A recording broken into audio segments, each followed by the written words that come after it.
কোথা থেকে এসছিস? বাড়ি কোথায়? হ্যাঁ, কোন জায়গায় বিক্রি করছিস? কার কথাতে বিক্রি করছিস? নাম বল, নাম বল। এই কার কথা ফেরত যাবি না ঘর? আমিও দেখছি শেষ কোথায়। পুলিশ মন্ত্রী, মুখ্যমন্ত্রী এর বিরুদ্ধে কি ব্যবস্থা গ্রহণ করছে আমিও দেখছি। না হলে আমিও গণতান্ত্রিক প্রক্রিয়াতে এর জবাব আমিও দেবো, এটাও আমি বলে রাখি। যদি এর বিহিত না হয় আমিও গণতান্ত্রিক প্রক্রিয়ায় চ্যালেঞ্জ জানাচ্ছি। এর কিভাবে এটাকে কি করতে হয় সেটা আমি গণতান্ত্রিক প্রক্রিয়াতে আমি। আপনারা দেখছেন নির্ভীক কণ্ঠ। কিন্তু আপনাদেরকে আজকে যে খবরটা দেখাবো অত্যন্ত নিন্দনীয় একটি খবর, নিন্দনীয় কাজ। যে কাজ আমরা দেখেছি উত্তরপ্রদেশে, যে কাজ আমরা দেখেছি অন্যান্য রাজ্যতে, বিজেপি শাসিত রাজ্যতে, সেই কাজ আমাদেরকে আজ দেখতে হচ্ছে পশ্চিম বাংলায়।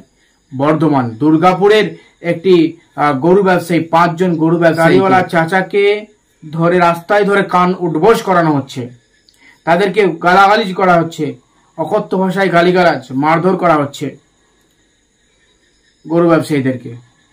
এত নিন্দনীয় কাজ এই বাংলায়। এটা তো অন্যান্য রাজ্য নয়, অন্যান্য রাজ্য হয় আমরা দেখেছি, কিন্তু আপনি সার্চ করে দেখতে পাবেন ইন্ডিয়ান বিফ এক্সপোর্ট কোম্পানিগুলোর মালিক কিন্তু অমুসলিম, হিন্দু ভাইরা বেশিরভাগটাই।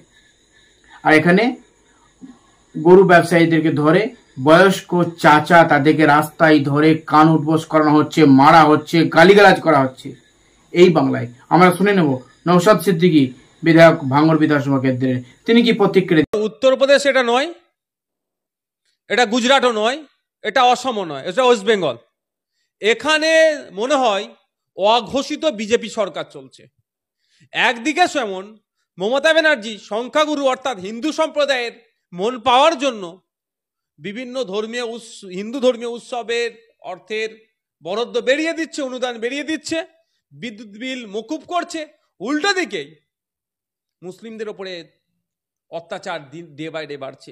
কুরবানির সময় যেভাবে কোরবানির পশুগুলোকে যখন নিয়ে যাচ্ছিল, হামলা চালিয়েছিল বেশ কয়েকটা জায়গাতে, তখন যদি সঠিকভাবে তদন্ত করে যারা দোষী তাদেরকে যদি গ্রেফতার করতো, আজকে এই দিন দেখতে হতো না।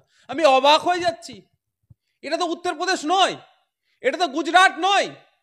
সে শওকাত মোল্লা, যে যারা ফিরাদ হাকিমরা বারবার বলে এ মাটিকে উত্তরপ্রদেশ হতে দেব না, এ মাটিকে গুজরাট হতে দেব না, সেই বাংলার মাটিতে দাঁড়িয়ে কিভাবে বৈধ কাগজপত্র থাকার পরেও গরু ব্যবসায়ীগুলোর উপর আক্রমণ চালালো। ড্রাইভারও বাদ যায়নি, সে বেচারির দোষ কি আছে? সে তার পেশা গাড়ি চালানো, তার জন্য রোজে একটা 300 টাকা 500 টাকা 700 টাকা হয়তো খুব বেশি পায়, তাকেও মারধর করা হয়েছে এবং তার গলায় দড়ি ফেলে তাকে ফাঁসি দিয়ে দেওয়ার চেষ্টা করেছিল। প্রাণে মানে ভাগ্যক্রমে ওরা প্রাণে বেঁচেছে, এখনো পর্যন্ত গ্রেফতার হলো না কেন? প্রশ্ন এটাই। যারা সংখ্যালঘু সমাজে নিয়ে চিন্তিত তারা বারবার সোচ্চার হয়, আজকে তারা মুখ খুলছে না কেন? এটা যদি উত্তরপ্রদেশ হতো, মধ্যপ্রদেশ হতো, গুজরাট হতো, এতক্ষণ মনে আমাদের রাস্তায় মিছিল নেমে যেত পশ্চিমবাংলাতে যে ওখানকার সংখ্যালঘুদের মুসলমানদের উপর অত্যাচার হচ্ছে কেন। আর আমাদের পশ্চিমবাংলাতে সংখ্যালঘু মুসলমানদের দিনের